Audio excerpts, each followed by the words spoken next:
통해서 믿음을 얻고 또 변화를 받는 것에 대한 따뜻한 확신을 나누어 주셔서 감사드립니다. 오늘 환영할 분이 좀 있는데요. 광주에서 2년 반 동안 사시다가 드디어 지난주에 이사를 하고 올라오셨습니다. 우리 김익현, 안현숙 부부가 드디어 오셨어요. 어디 계시죠? 어디 계신 거예요? 예, 우리 좀 뜨겁게 환영을 해야 되겠습니다. 아멘. 열심히 전라도에서 근무하시면서 또 복음도 전하시고 수고가 많으셨습니다.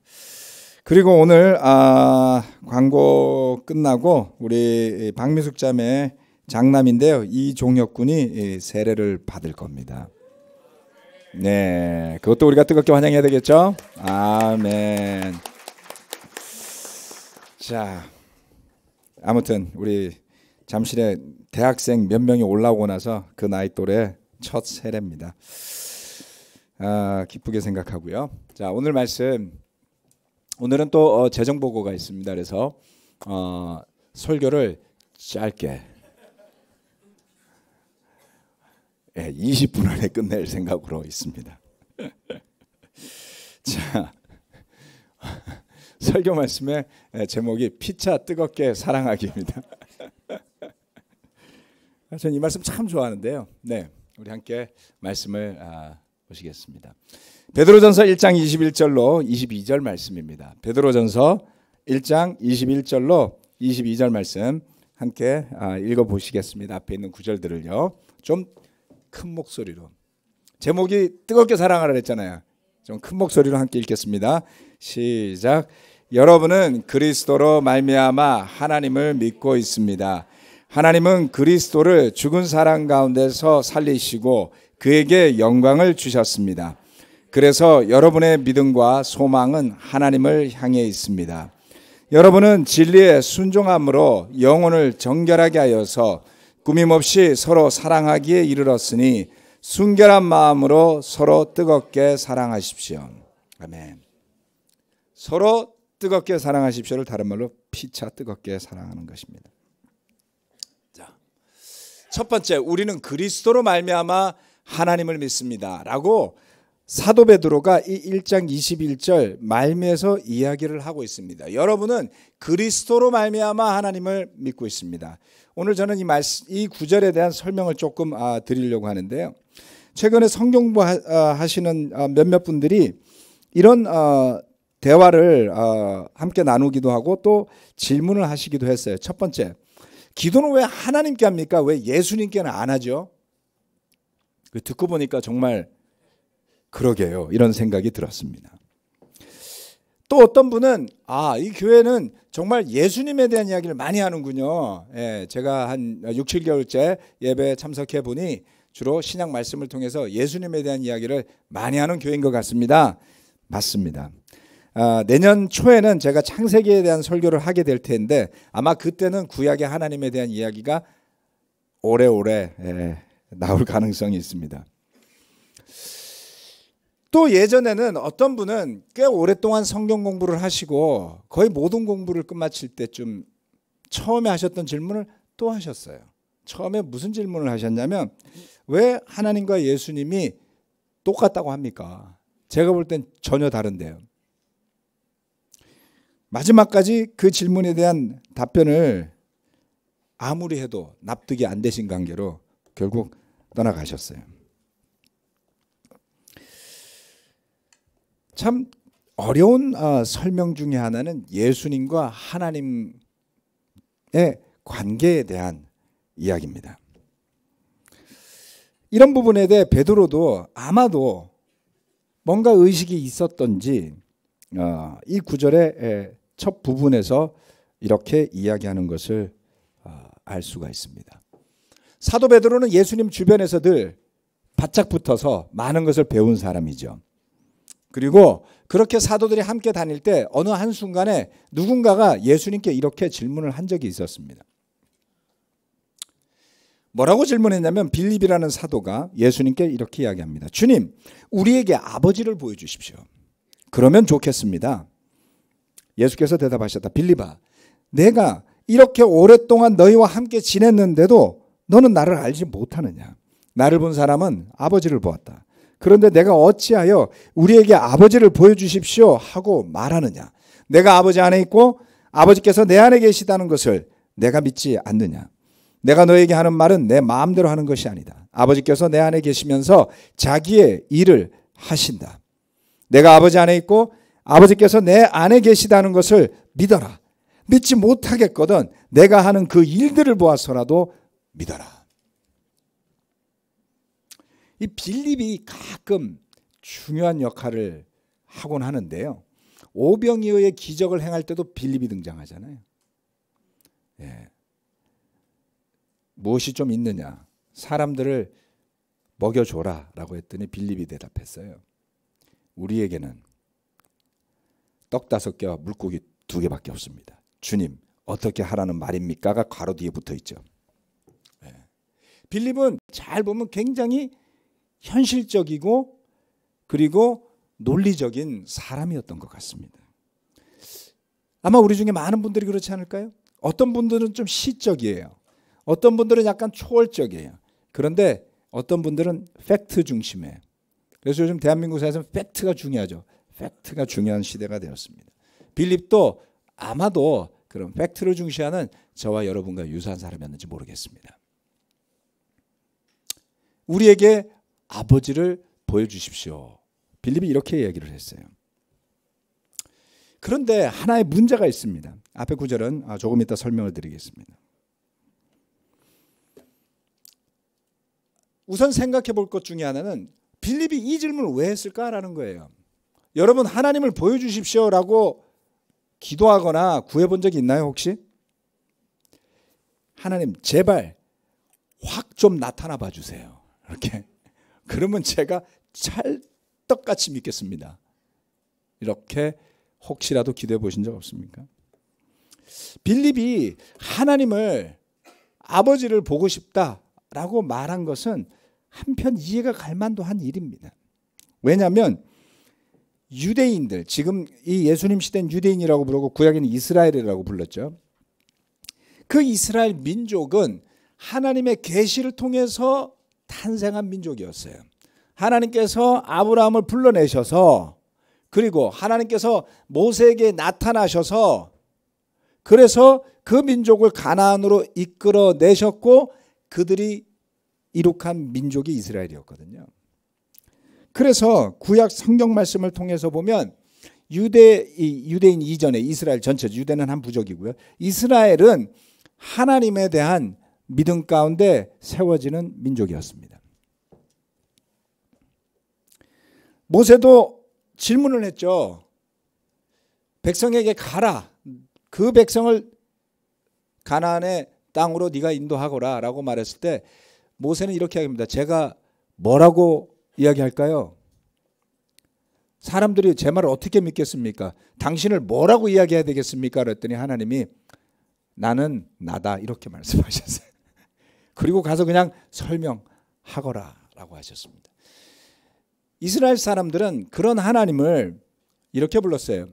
주 하나님 또는 여호와 하나님 이렇게 불렀습니다.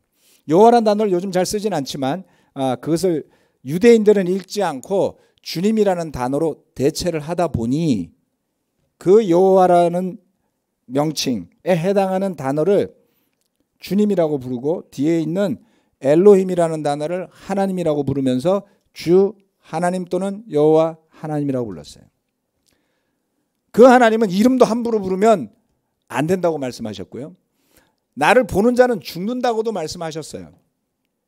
이스라엘 백성이 어느 날 광야에서 있을 때 하나님께서 백성들을 시내산 기슭에 세워둬라. 내가 직접 이야기하겠다라고 말씀하셨을 때 울타리를 치고 백성들이 정결하게 자신들을 모두가 정결하게 하고 그 앞에 나왔을 때 천둥이 치고 번개가 치고 땅이 흔들렸습니다. 그래서 백성들이 모세에게 부르짖었어요. 저희를 제발 죽지 않게 도와주십시오. 제가 이 말씀을 예전에는 잘 이해 못했는데 얼마 전에 포항에서 지진이 났잖아요. 그렇죠? 우리나라가 지진이 없어서 잘 몰랐던 것 같아요. 포항에서 지진이 나고 나서 사람들이 트라우마가 생겼어요. 가만히 있어도 막 땅이 흔들린대요. 가슴이 답답하고 우울증이 생기고 또다시 땅이 흔들릴까 봐 아직까지도 그 상황에서 벗어나지 못한 분들이 많다고 합니다. 가끔 뉴스에 나오는 이야기죠. 만약에 우리가 그날 신해산 기슭에 서 있었다면 하나님 보고 싶어요 이렇게 이야기했을까요? 땅에 납작 엎드려서 제발 살려주십시오 라고 했을 가능성이 높습니다. 사실 아버지를 보여달라는 빌립의 요구는 받아들여질 수 있는 성질의 것이 아니었을 수도 있습니다. 그런데 중요한 것은 이미 예수님이 이 부분에 대해서 먼저 언급을 하셨더라는 거예요. 뭐라고요? 이 요한복음 12장 44절에 예수께서 큰 소리로 말씀하셨다. 나를 믿는 사람은 나를 믿는 것이 아니라 나를 보내신 분을 믿는 것이다. 이렇게 말씀하셨어요. 나를 보는 사람은 나를 보내신 분을 보는 것이다. 누구요? 하나님 아버지, 이스라엘 민족이 부르짖었던 여호와 하나님, 주 하나님을 어떻게 본다고요? 나를 봄으로써. 예수 그리스도를 보는 사람은 그 주 하나님 여호와 하나님을 보는 것이다. 나를 믿는 사람은 바로 그 우리 민족이 부르짖었던 구원의 주님 여호와 하나님 주 하나님을 믿는 것이다. 우리가 분명히 믿고 알아야 하는 것은 바로 이것입니다. 흔히들 이렇게 이야기하죠. 성경은 구약으로부터 신약에 이르기까지 전부 다 예수님을 이야기하고 있다. 이런 말들 하지 않나요? 그것은 사실 그렇습니다. 구약의 모든 예언자들이 뭔가를 예언하는데 예언은 뭘 위해서 하는 건가요? 사람들의 호기심을 채워주기 위해서 아니면 그 사람의 운명을 알려주기 위해서? 성경의 예언은 그런 게 아니에요. 성경의 예언은 하나님의 뜻을 받들어서 하나님께서 이루실 일들에 대해서 알려주는 것들이었습니다. 즉 하나님의 뜻을 알리는 것이 예언의 목적이지 호기심을 채우는 것이 예언자들의 목적이 아니었어요. 구약의 모든 예언자들은 결국 어떤 하나를 향해서 예언을 하게 되는데요. 그것을 베드로는 이렇게 베드로전서 1장에서 요약을 합니다. 베드로전서 1장 10절에서 11절 말씀 같이 읽어볼까요? 시작. 예언자들은 이 구원을 자세히 살피고 연구하였습니다. 그들은 여러분이 받을 은혜를 예언하였습니다. 누구에게 또는 어느 때 이런 일이 일어날 것인지를 그들이 연구할 때 그들 안에 계신 그리스도의 영이 그리스도에게 닥칠 고난과 그 뒤에 올 영광을 미리 증언하여 드러내 주셨습니다. 아멘. 구약의 하나님에 대해 연구하던 예언자들은 결국 그 많은 이야기들이 오실 그리스도, 누굽니까? 구약에서 메시아라고 불렀죠. 바로 그 그리스도를 향하는 예언이라는 것을 알게 되었습니다. 그것을 누가 알려주었나요? 그들 안에 있는 그리스도의 영, 성령, 하나님의 영 다 같은 말입니다.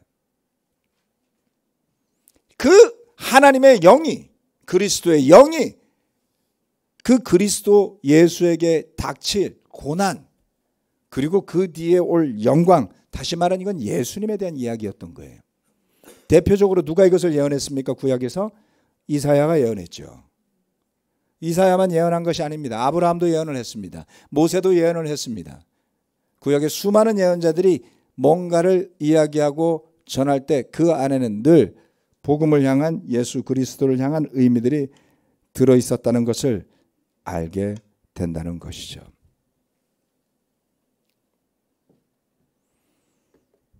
그래서 예수께서 이 땅에 오셨을 때 사람들 가운데 다니며 행한 기적들, 그 가르침들을 통해서 하나님의 뜻을 전했습니다. 그 말씀을 듣고 믿고 순종하는 사람들은 어떤 사람들입니까? 그런 사람들은 결국 예수 그리스도를 통해서 하나님을 믿는 사람이 되는 것이죠. 우리가 하나님을 믿되 예수 그리스도를 통해서 믿고 우리가 구원을 얻되 예수 그리스도의 이름으로 얻게 되는 것입니다. 이것은 예수와 하나님을 분리시키는 것이 아니라 예수를 이 땅에 보내셔서 우리를 구원하시려는 그 하나님의 계획을 믿는 것입니다. 그래서 우리가 예수 그리스도라는 이름을 믿게 된다면 그것을 믿는 사람들은 그 예수를 통해 하나님을 믿는 사람들이 되는 것입니다. 더 자세히 아시고 싶으신 분들은 성경을 연구하십시오. 창세기 1장 1절로 계시록 마지막 9절에 이르기까지 말씀들을 읽어가다 보면 우리는 하나님에 대해서 발견하게 되고 찾게 되겠죠. 그런데 우리에게는 한 가지 한계가 있습니다. 그것은 뭐냐면 우리가 하나님을 완전히 이해할 수 없다는 거예요. 우리가 하나님을 완전히 이해한다는 것은 결국 우리가 하나님보다 위에 있는 존재가 되는 것이죠. 우리는 하나님께서 우리에게 보여주시고자 하는 것을 넘어서서 볼 능력이 없습니다.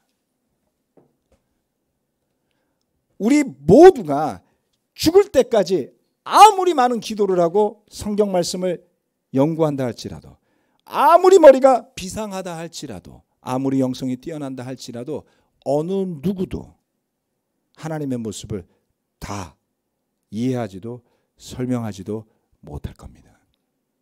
그래서 형제자매 여러분, 다 안다고 생각하지 마시고, 예수님이 빌립에게 이야기하셨어요. 잘 모르겠거든 그냥 믿어. 예수님이 어떻게 설명해 주시겠어요? 예수님 빌립에게 이렇게 얘기해서, 야, 너는 2000년 뒤에 스마트폰이라는 게 나올 텐데 너 알 수 있어? 비행기가 새처럼 날아다니고 사람들이 몇백 명씩 탈 텐데 너 그거 알아? 어떻게 알겠어요? 그런데 하나님이 어떠고 내 안에 있고 여기 있고, 이게 무슨 야바이 같아요? 잘 봐. 하나님 어디 있어? 여기요. 아니 여기 있어. 하나님 여기 있고 하나님 안에 있고. 주님, 오케이, that's enough. 알겠습니다. 그래도 못 믿겠거든. 같이 있었지 너. 오병이어 때 너 봤지? 그건 믿지? 네, 됐어. 여러분, 우리가 우리의 호기심을 충족시키고자 복음을 믿는 게 아닙니다. 때로는 여러분의 호기심을 성경은 다 충족시키지 못할 거예요. 그러나 하나님께서 저와 여러분의 삶에서 행하신 것을 믿을 수는 있지 않습니까? 그때 빌립처럼 아멘. 그러면 예수님이 그렇다면 너는 하나님을 믿는 것이다 라고 말씀하실 겁니다. 5분 남았어요. 두 번째. 그러므로 서로를 뜨겁게 사랑합시다. 저는 이 말씀 너무 좋아해요. 진리에 순종함으로 영혼을 정결하게 하여서, 22절 말씀입니다. 꾸밈없이 서로 사랑하기에 이르렀으니 순결한 마음으로 서로 뜨겁게 사랑하십시오. 여기에 몇 가지 단계가 나와 있는데요. 우리가 진리에 순종하게 될 때, 그 하나님의 계획에 순종하게 될 때, 예수 그리스도를 주님으로 믿게 되면 우리의 소망이 하나님을 향하게 됩니다. 우리의 소망이 하나님을 향하게 되죠. 그리고 우리가 진리에 순종함으로 영혼을 정결하게 하여서 서로 꾸밈 없이 있는 모습대로 서로를 사랑하기에 이르렀다고 하였습니다. 이것이 바로 저와 여러분이 예수님의 제자가 되기로 결심했을 때 서로를 사랑하는 그런 태도 아니었나요? 과거형으로 말씀드려서 죄송합니다. 우리가 서로를 사랑하는 태도 아닌가요? 아멘. 꾸밈없이 사랑하게 되었다는 것은 무엇을 이야기하는 것입니까? 서로에게 그만큼 진솔하게 된다는 것입니다. 어떻게 해요? 가리지 않고, 척하지 않고, 자신의 유익만을 위해 살지 않고 서로를 먼저 생각하는 그리스도의 태도를 본받아서 말씀을 통해 공부하면서, 배우면서, 기도하면서, 깨달으면서 우리는 변해갑니다. 그렇게 살기 시작하면서 와, 이것이 예수님의 사랑이구나 그렇게 느낄 때 얼마나 기쁘던가요? 또 지금 여러분의 마음속에 그것이 있다면 여러분은 얼마나 기쁠까요? 아멘. 그런데 어느 틈엔가 세파에 시달려서 그렇게 정결한 영혼으로 꾸밈없이 서로 사랑하게 이르렀던 그 상태에서 조금씩 멀어져 간다면 마치 일곱 빛깔 무지개처럼 다양한 스펙트럼 상에서 신앙이 놓여지게 됩니다.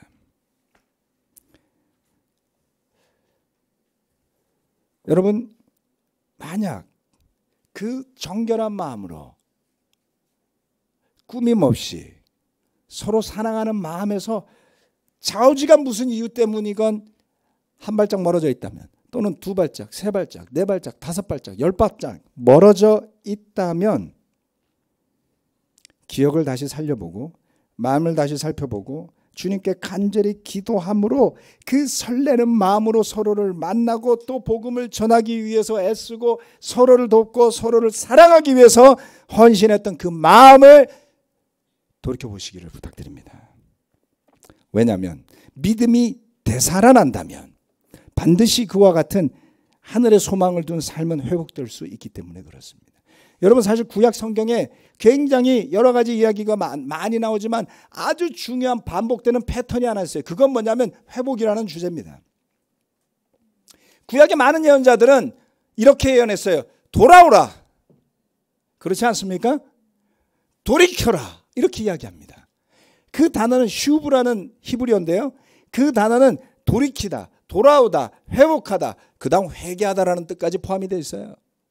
무슨 말이냐면 이스라엘 민족에게 성전을 지어준 것은 그렇게 때때로 멀리 떠나가는 사람들이, 하나님으로부터 마음이 멀어진 사람들이 회복하고 돌이키고 돌아와서 다시금 죄사함을 받고 화해하고 기쁨 가운데 정결한 마음으로 꾸밈없이 살아갈 수 있도록 도와주는 구원의 장치였던 것이죠. 그래서 우리가 신약 시대에 산다고 하면 성전은 없지만, 그러한 제사는 없지만 예수 그리스도를 중심으로 한 그의 몸인 교회가 있잖아요. 그래서 우리는 다시 정신을 차리고 돌아올 수 있는 기회가 주어지는 것입니다. 특별히 다른 누군가가 구원을 향해 가기 위해 힘쓰고 애쓰고 고민하는 모습을 보면요, 그 옆에 앉아있는 것만으로도 정신이 많이 돌아와요. 제가 최근에 몇몇 사람들하고 성경을 공부하는데 놀랍게도 그 공부하는 대상인 분 말고 그 주변에 같이 앉아있는 분들이 이런 성경 공부 아마 수십 번도 더 해봤을 분들이 더 좋아하세요. 와우.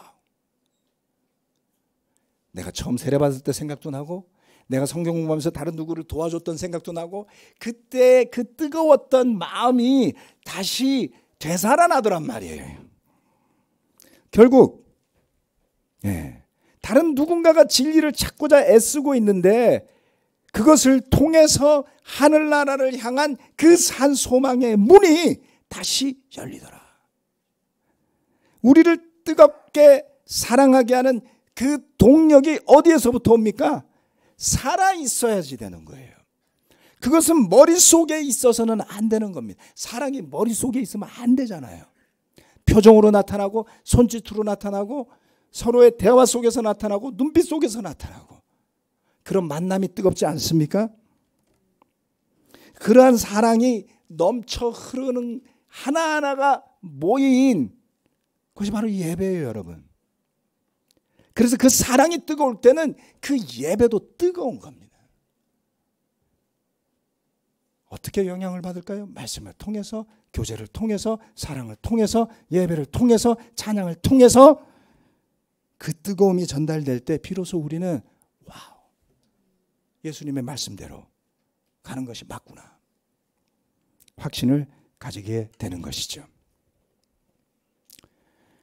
그래서 우리가 예수 그리스도를 통해서 하나님을 믿게 되고 그를 통해서 서로 뜨겁게 사랑하는 것을 배우게 되어서 이렇게 교회를 이루고 이 세상에서의 삶이 나그네 삶이라고 그랬어요.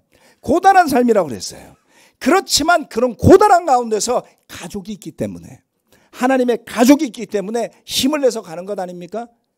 그것이 결혼한 사람이건 싱글이건 뭐 틴이건 이제 구순이 넘어가시는 우리 장년부 어르신들이건 아무 상관이 없어요. 함께 있을 때 우리는 그 뜨거움을 느낄 수 있기 때문인 것입니다.